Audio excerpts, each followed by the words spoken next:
on, guys, go to the front. Go. Yeah. Might as well figure out something.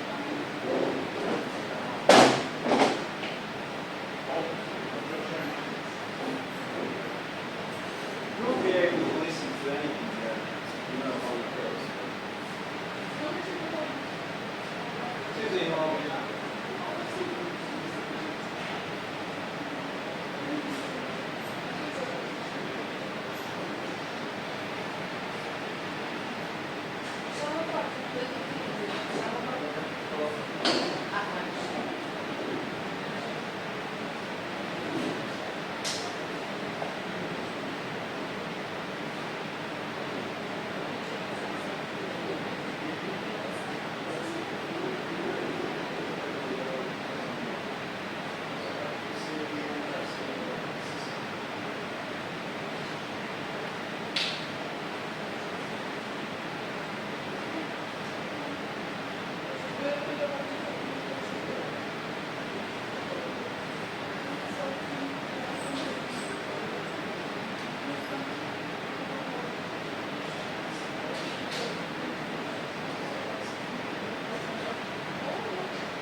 Okay, via.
So welcome all to another of our The Arts and Craft of Game Programming sessions. Today we have Attilio Carotenuto from Himeki Games. Okay, so without further ado, the floor is yours. Thank you. Okay, thank you very much for coming. I'm Attilio. You hear me well? Cool. Okay, I'm Attilio. I'm a game developer. I live in London by moving to Lisbon, so I thought that was a good way to introduce myself and talk a bit about what do I do and yeah, pretty much show more info about my latest project and all the experience here. So that's my presentation. So a bit of background about me. I used to work in London for those companies, so you met some of those games. So I used to work on the Team Social as a tools developer, Bambino Saga, a bunch of others. And that's actually another game that we made recently. It's been out last month for Android and iOS. But in this talk, I'm going to talk about An Off to the Stars. So An Off to the Stars is a Danmaku shoot 'em up, like a bullet hell shoot 'em up. I don't know if you know, like Ikaruga, Dodonpachi, this kind of hardcore game. It's one of my favorite genres, so I decided to, make some, like, after years of working on very good games, but not really my type of games, I decided to make something that I really liked, and that's An Off to the Stars. So the game is ready. There is a demo available on itch, so we are pretty much close testing and balancing the game. So it's gonna be out soon on itch and Steam. And in this talk, I'm gonna talk about it. So it's gonna be a technical talk. So I'm gonna talk about the way we made the game in Unity, the best ways and the pitfalls that we found, and I'm gonna give some advices. And so I have some pointers in the presentation, and after that I'm gonna open the project and you can ask about pretty much anything. So to give some more information about the game, I'm gonna show a short trailer. Where is it? Yes.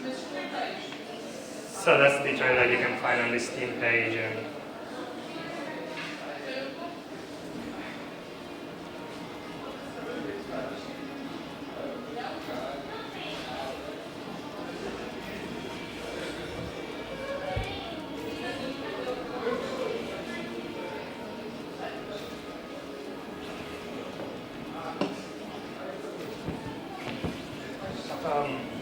Yeah, it's.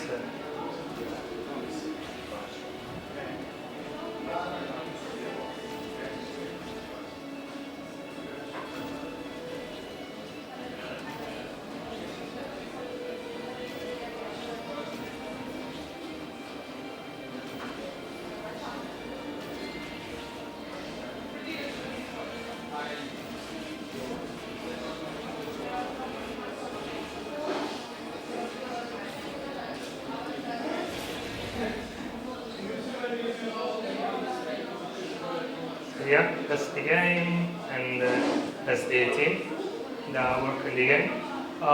It's around 10 people, I think. So I made the programming, direction, and design. And then there are 3D artists, 2D artists, composer. Yeah. So let's start with. So initial setup. So I started the project 2 years ago. I usually work for like 3 or 4 games at the same time, so it's not 2 years ago. But yeah, I started 2 years ago. I started using Unity because I had experience with it, and I think it was a good match. So first of all, version control. I'm the only programmer, so there's not much in the way of conflicts. Now there is Unity Collaborate, which is pretty good. With like when you have to work on the same scene. But yeah, at the time I think it was still in beta, so we started using Git. So Git, Bitbucket, and SourceTree. So that's pretty much. And then we have actually a dev blog for the game because I thought it was a good way, when I was on my own and I decided that having a dev blog and sharing updates about the game is a very good way to keep you motivated and give info about the game, start building a bit of audience. And it worked really well for me. So if you go to the dev blog, you can find from day one up until now how the game, grew from, sprites moving on the screen to a full game. So, and yeah, it's very good to see. So I'm going to start with describing all the game, like the main game loop and the level data. So as you've seen, the game is, the actual gameplay is 2D, so it's a model moving on a plane. And the background is 3D, like full 3D is moving, but the actual gameplay is 2D, like vertical scrolling. So that's the way I make the levels. So if you look, that's the level editor that I built inside Unity.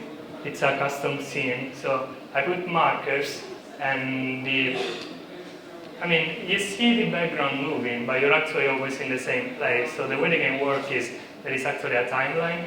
So in the editor, the y-axis is the time. So you start from the blue line, which is 0, and then I put markers, so you will have 4 delta enemies, I think, at the second 1, and then other 4 second 2, and that's it. So that's like a timeline. So I put markers there, and yeah, and the red ones are events, like all the bars are events. So that's how I create levels. And when I finish with the level, it's then serialized in a JSON file. One thing that sometimes developers do is they have different levels in the game and they create a scene for every level. But I don't think that's great because if you want to make changes to like the UI or things that are shared between all the levels, that takes a lot of time and it's really messy. So in the game we only have one scene, and then if you look, that's a snippet of a level, so there is like the type of enemy, the initial position, the movement descriptor, rotation speed, and the way it's shooting, the type of shooting, all different kind of metadata. Minimum difficulties, I will say this enemy will spawn only if you're playing on normal, hard, higher. Yeah. So yeah, we got this JSON file. Yeah, the enemy data, so that's another snippet. So you see all the data, and the event. So events are similar to enemies. So there is a time, the Y is time in this case. The event name, which is pretty much, in this case, stop scrolling. So it means that the timeline will stop until you kill all the enemies. And then there is the payload, which is some more metadata about the actual event. So yeah, these are all the type of event. There is stop until enemies are killed, start dialogue, which we actually removed, but yeah, and then start the boss and then the level. And so the thing about Unity is that usually you have a lot of common elements in all these scenes, but you also want to be able to start the game from any scene. So a solution that I found is to have from Unity 5.4, I think, or something like that, you can have more than one scene open at the same time. So what we did is having a scene that contains all the managers, like the singleton, you will call, and from that scene is also responsible from loading the second scene. So you always have two scenes open at the same time. And yeah, as I say, that's the game scene. So he has the UI, game manager, this stage, and then that's responsible from loading the data from JSON and showing the enemies, picking the right background. And cameras. So as you see, there is a camera manager, and the game, as I said, the gameplay is 2D, but the world is 3D. So the way that we did it is we have three cameras actually rendering the game.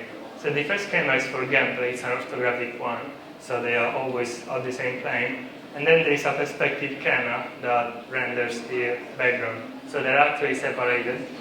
And then there is another one which is on top, and it's just to make sure that like the effects and like the scoring, flying score is always rendered on top of everything. It's just a utility one. So input. The way the game works, we wanted to support as many input methods as possible. It's a very niche kind of genre, and all the people that play this game, they expect to have, the input mapping and all kind of like, they want arcade stick and all the kind of remote input control. So the way we did it is we use Rewired. Rewired, I don't know if you used it, but Rewired is a plugin on the Asset Store, and it's really, really good. It's not too expensive also, and Unity input is okay, but this one is much more powerful. So as you see, that's the setup window.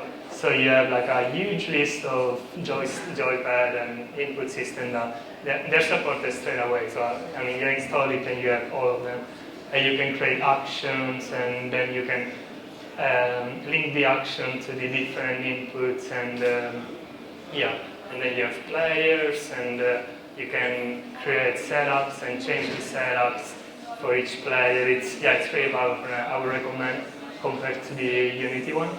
It also supports touchscreen and mouse, keyboard. So yeah, it's a really good one. And it also has control mapping out of the box. So that's pretty much a prefab that you can skin. So usually it takes a bit of time to implement all of that, but that also like hot input. So yeah, you can connect a controller straight away, will appear there in the list, and you can. So yeah, it's pretty powerful, and I think it saved a lot of time. So it's a good one. And yeah, as you see, I don't know if you play Danmaku shooters, but the way they work is that you have these enemies, and they're very kind of complex bullet patterns, and so that may take some time to implement.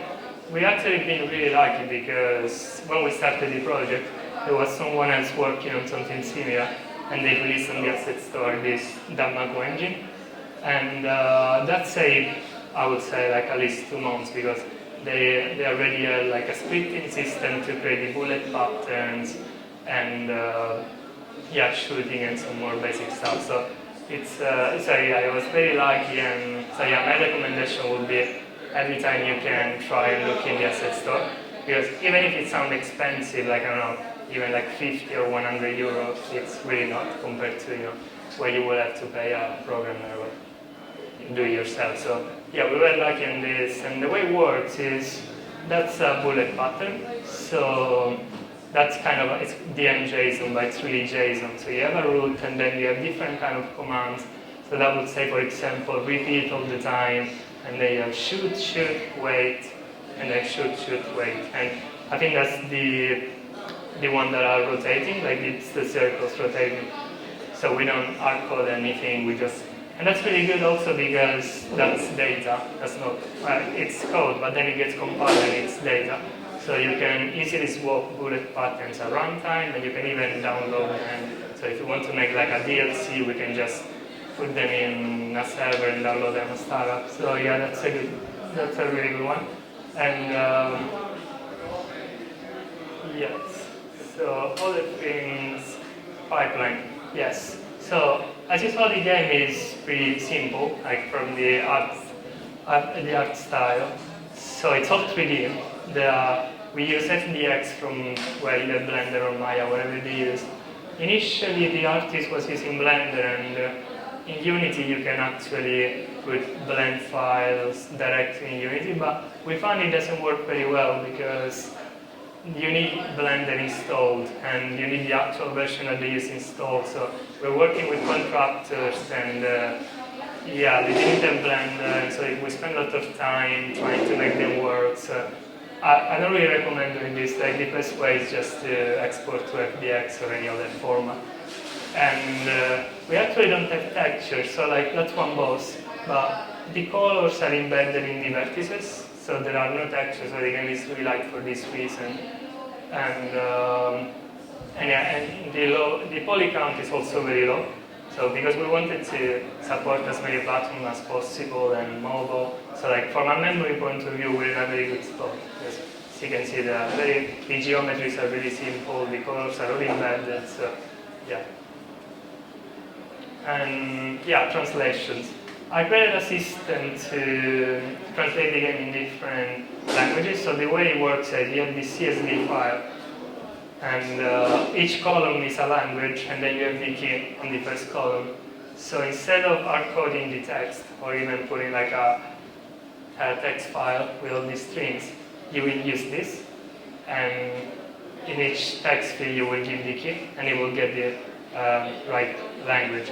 That's very convenient because it's convenient to edit, and it's also very convenient to send to translators and contractors, because you can pretty much just add that column and it will work. And yeah, get parser start, so yeah, it's just once, and yeah. And audio. A bit similar with input. Unity audio is fine, I mean it works, but it's not very powerful. So initially we were using a plugin called Sound Manager Pro, which I think is deprecated now, so it's, yeah. I mean, it still works, but yeah, it's not. And then we moved to Fabric. It's not very popular, but it's actually really, really good. It's not in the asset store, so you have to download. It's called Tadsman or something. I can share the link. So it's an audio plugin that lets you do all kind of crazy, interesting things. So you have random groups, you have sequences, in, loop, and out. So you can see that, for example, there is enemy explosion bid, and that just gets a random one. Or for the laser, for example, the laser has like an initial sound, then a loop, and an out sound when you stop shooting. And yeah, it lets you do all those kind of things. So it's a really good one. So yeah, I would recommend if you need something more than just fire and forget. And yeah, there are social features, so we have leaderboard achievements. For Steam, we use, Steam doesn't give you any kind of like Unity plugin, it's all C++. So there is a wrapper that you can use, it's pretty good. And we also have an iOS and Android version on the working. So, and yeah, we just use the social API that it's in Unity. But it's iOS and Android, you also need to add the jars, but yeah, it worked for us. And performance. So of course, first thing we use pooling, because we reuse we have thousands of bullets, hundreds of enemies, so it's a no-brainer. So the thing is, distance shape and destroy are really expensive. So you should avoid using them during gameplay. So the best thing is creating everything you need or you think you may need at startup and just reusing them. So yeah, we reuse bullets, enemies, the effects like all the explosion, all the score flying, that's all we use whenever we destroy them. And yeah, one thing is you have to make sure that when you destroy before reusing them, you have to reset the state, so like HPs for enemies, shooting patterns, everything. But yeah, it's because otherwise you're gonna get like lags and you're gonna get the performance issues with the garbage collecting, so yeah, avoid using them. And physics. The game uses physics, well, it's very simple, just collisions. And if you go to Unity, the settings, the physics settings, there is these metrics. So you should use this one because here you have the different layers and you can disable collision for layers you don't need. So you should always keep it to a minimum, and that's going to save you a lot of calculations. And you should always try to approximate the colliders, the size and the shape. So never use mesh colliders and always use, I don't know, if it's sort of a box, this is a box, or yeah, use maybe like, you can also make up different, like you can put like a sphere and a box and a sphere, just to, create complex colliders, but yeah, never use mesh or something like that because it gets really heavy. And also actually, if you can avoid physics, also, like for example, we have the collectibles, so when you destroy enemies, they release collectibles. We don't use physics for the collision, we just check the distance. So try to use, like when you can, avoid using colliders. And yeah, this is for the meshes in the game. So there are just some advices to put mesh compression high, and if you don't need to manipulate the mesh at runtime, just disable the read write, optimize mesh, and if you don't need animation, just disable rig and in the animation.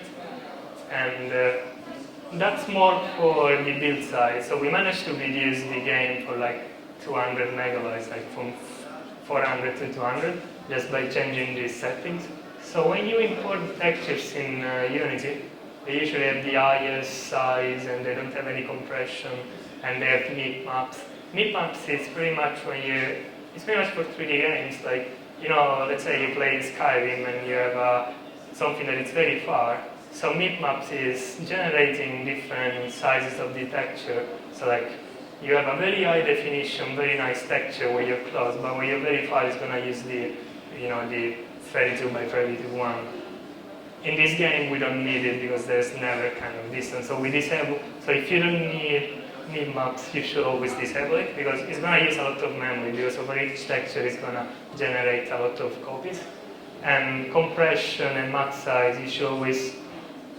It's going to take some time, but you should always go for each texture and go to the minimum size you can. And that's really going to save you a lot. Like we say, like pretty much half of the size, like 200 megabytes. And yeah, compression as well. Just try everything until it looks good or good enough. And yeah. And yeah, that's a recap. So initially we also have all kind of effects. So we have depth of field. We wanted to add some blooms because you get artists and they get all very excited and they all want to do some crazy things. And yeah, that's very expensive, especially for a game like ours, which has to be like 60 FPS, rock solid, all very steady because it's an action game. So yeah, we had to remove all of that. And there is something in Unity resources download. So pretty much in the library Unity, when you have a resources folder, these elements get included in the build regardless. Like when you build, Unity tries to remove assets that you're not using. It's not super reliable, but it tries. But everything that is in a folder called resources in any part of the tree, it will get included. And you can actually use load to load these resources, either music, sprites, game objects. We started using that because it's convenient, because you can pass a string to load a resource, but it's pretty heavy, so you should always try and either use that just as startup before gameplay, or just use references. So have some kind of prefab archive, so like all the enemies are in a prefab with all the reference, so you can just use that to reference. So yeah, avoid using that. And yeah, Unity methods. They are really popular, of course, because they're really easy. And when you start, it's great. You have awake, on enable, update. But yeah, they are not great. Like actually, there are, if you do some profiling, the performance are not great. So like when we started, all the enemies had their own updates and start and everything, but the performance were not good. So we had to create a enemy manager which is responsible for handling all the enemies, and it is only one update. So that's responsible for updating all of them, initializing, destroying. So yeah, try to avoid them as much as possible. I mean, sometimes it's convenient, so if it's a small script, it's fine. But for something like enemies that happens on every frame, try to avoid using those. And it's also not really for control. Like you lose some control because you don't really know what's going to happen first, and there is some order depending on the hierarchy, and also like in the Unity settings you can set the script execution order. But yeah, it gets messy really easily, and yeah, you lose some control. So yeah, I will always use managers and like just one place, central place, and from there update everything. Yeah, tweak. Yeah, we heard that. So yeah, tweak physics, import settings. Yeah, that's more like we dropped some features during the game. So like when you start working on a game, you're always gonna work on stuff that you're not gonna use. So the game has lasers. Yeah, that's how the game looked at the beginning. So we did all the. It was pretty cool actually. We will have obstacles, and the laser will reflect in the obstacle. But yeah, it was too messy, and it was very hard to balance because it was very unpredictable. So you would have unavoidable kills. So we had to drop that. And the game had dialogues at the beginning, so that's the dialogue editor. We dropped that too because yeah, it's not very. It was distracting, and yeah, I think people were not like they would rather not be bored with dialogues during the game, just between levels. So we dropped that. And yeah, we also have implemented AI for the game, so the game can actually play itself, and it's sort of an input method. But yeah, we dropped that, and we dropped explosive chain enemies as well. So yeah, these are my contacts. So that was pretty much like giving some pointers, so you know a bit more about the game. If you want to know more about me, or you want more info, you can. That's my email, that's my Twitter, and website and everything. So Q&A. So yeah, I'm gonna pretty much open the project, so you can ask anything, and yeah.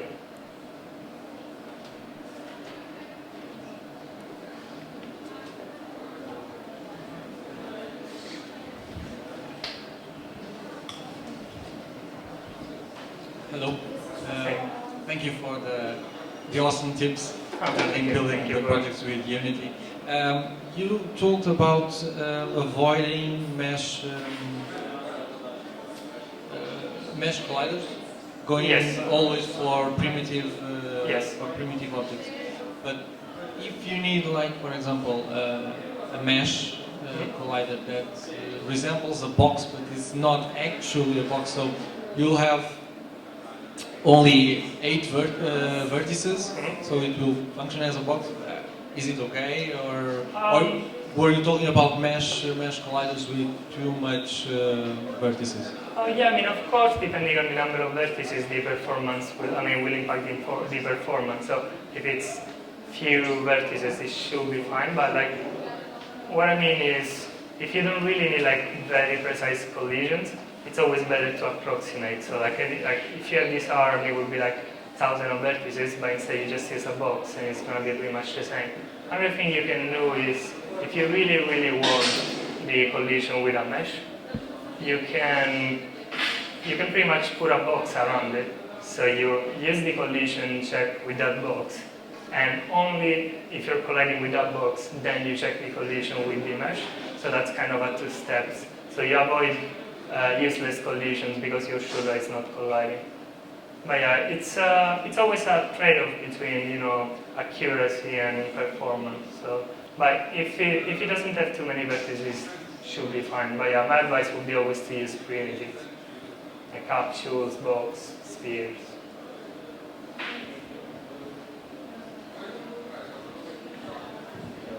Hello. Okay. So you talked about the Unity magic methods. Yes. Can you show us an example of what you did for it? I got the idea that you should have a manager and update everything, but can you go into specifics about it? Well, I can show the analyst manager, yes. So that's mono-behavior, so it's gonna use the usual update, and so in this case, instead of using the Unity update, there is I pass the delta time, and like all the enemies are in a list, so I just go through them and update them by one. It's pretty much the same, but I have more control because I know the order of the updates.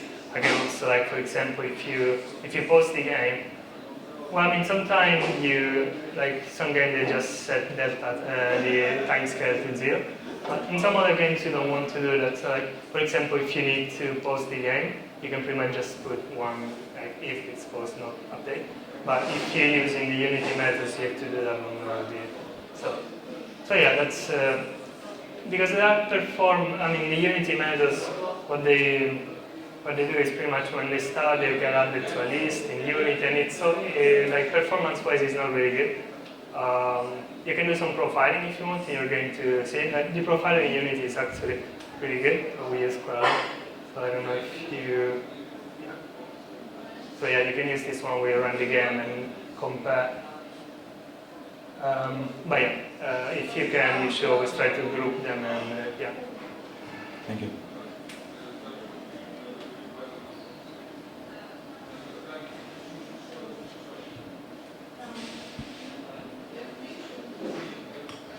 More questions?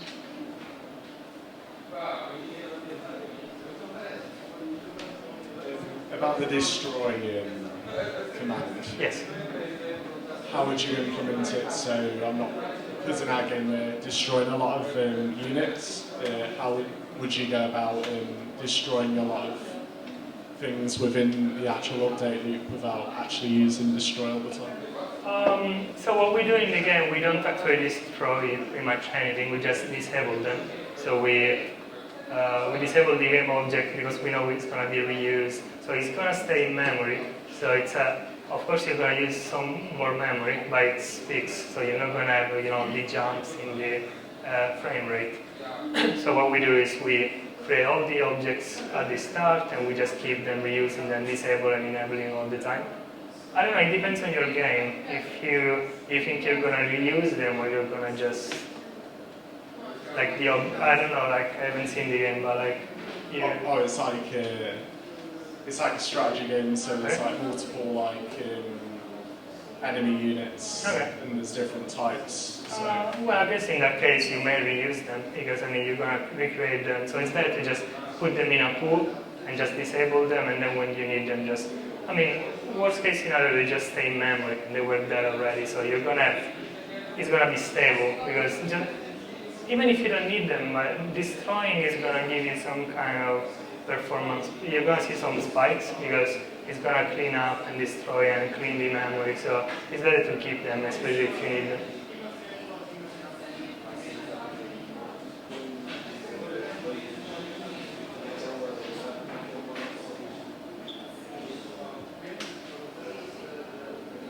So that's it. Okay, so thank you, Attilio, for coming. Thank you.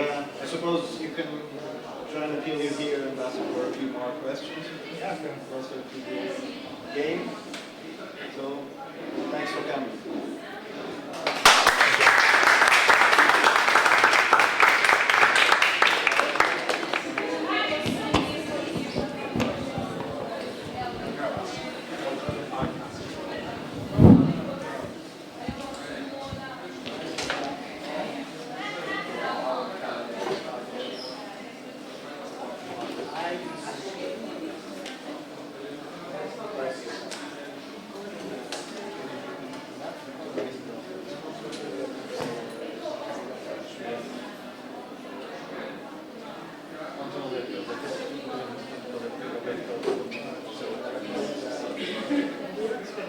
another one.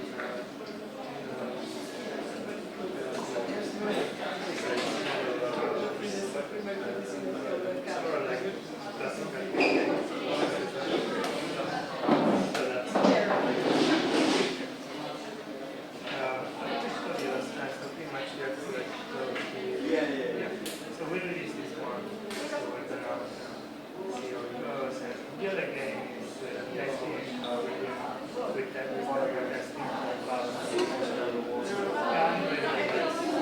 many more about so yeah, that's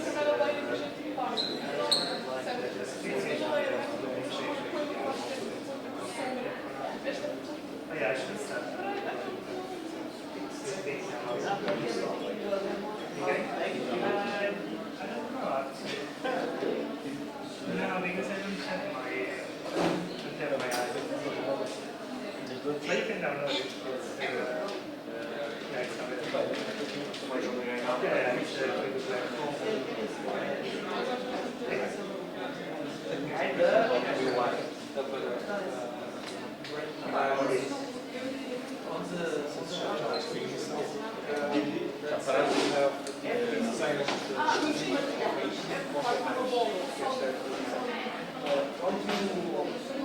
Yeah, it's